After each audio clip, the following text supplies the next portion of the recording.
कि मेरे भाई आसिम जमील बचपन से शदीद डिप्रेशन के मरीज़ थे और पिछले 6 माह से उनको जो उनकी बीमारी की शिद्दत की वजह से इलेक्ट्रिक शॉक लगाए जा रहे थे ताकि उनकी डिप्रेशन को, उनकी बीमारी को कंट्रोल किया जा सके, लेकिन उसके बावजूद भी उनको इफाका ना हुआ।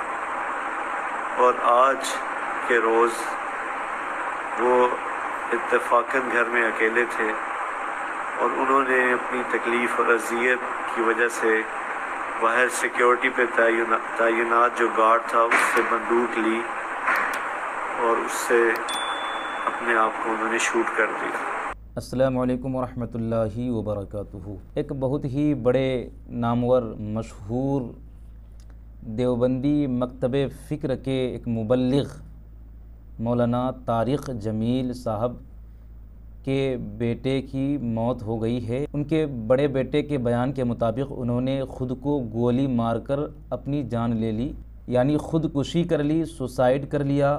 शरीयत की ज़बान में वो हराम मौत मर गया। इस पर बहुत सारे लोग तरह तरह की बातें करते हैं।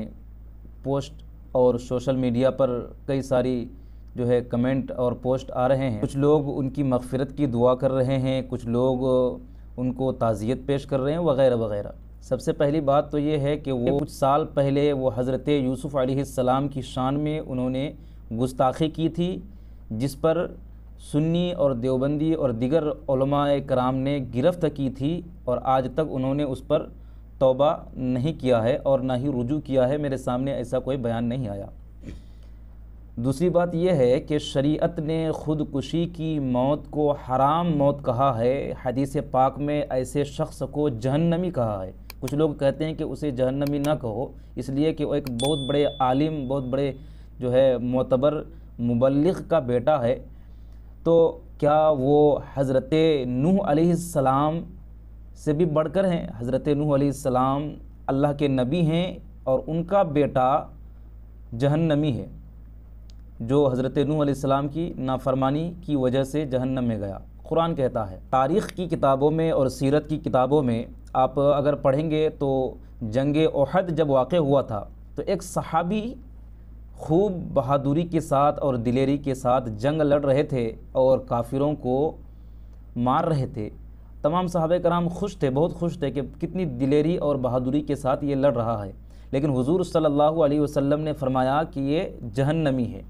सहाबी हैरान हो गए कि इतना जो है दिलेर और बहादुरी से लड़ने वाला इंसान, जिहादी, नमाजी, रोज़ा रखने वाला सहाबी जहन्नमी कैसे हो गया। कुछ देर के बाद किसी काफिर ने जंग के दरमियान, लड़ाई के दरमियान उसको तलवार मार दी और उस तकलीफ़ की वजह से जब वो तकलीफ़ बर्दाश्त नहीं कर पाया उस दर्द की, तो उसने अपनी तलवार से अपनी शहरग को काट दी, यानी कि वो ख़ुदकुशी कर लिया उसी जंग में। तो हदीस पाक में आया है तवारीख़ की किताबों में कि वो जहन्नमी हो गया, इसलिए कि वो ख़ुदकुशी कर लिया। ख़ुदकुशी करने वाला इंसान जहन्नमी क्यों होता है शरीयत की नज़र में, इसको आप समझिए। इसलिए कि ज़िंदगी अल्लाह की बहुत बड़ी नेमत है। अल्लाह तबारक व तआला ने आपको जब तक ज़िंदगी दी है, आप उस ज़िंदगी को से लुत्फ़ उठाएँ और अच्छे रास्ते पर, सिरात मुस्तकीम पर चल कर के ज़िंदगी गुजारें। किसी को ये हक़ नहीं कि वो अपनी ज़िंदगी को ख़ुद से ख़त्म कर दे। जब उसकी मौत लिखी है वो मौत तो आएगी ही, लेकिन उस मौत के आने से पहले अगर कोई शख्स अपनी जान ले लेता है, ख़ुदकुशी कर लेता है, गोया कि वो अल्लाह की नेमत को ठुकरा रहा है। अल्लाह की इतनी बड़ी दी हुई नेमत ज़िंदगी को अपने हाथ से वो ख़त्म करना चाहता है, इसीलिए उसको हराम मौत कहा है। और हराम मौत मरने वाला, ख़ुदकुशी करने वाला इंसान जहन्नमी होता है।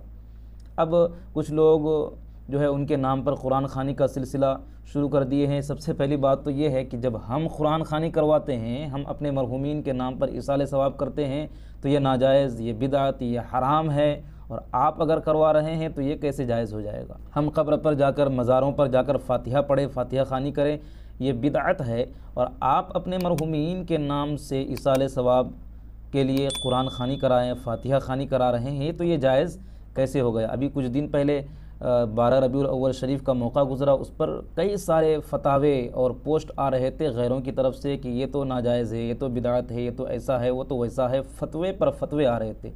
अब कहाँ गए वो फतवा देने वाले, वो बिदात और नाजायज़ हराम के फतवे लगाने वाले, मसले बताने वाले।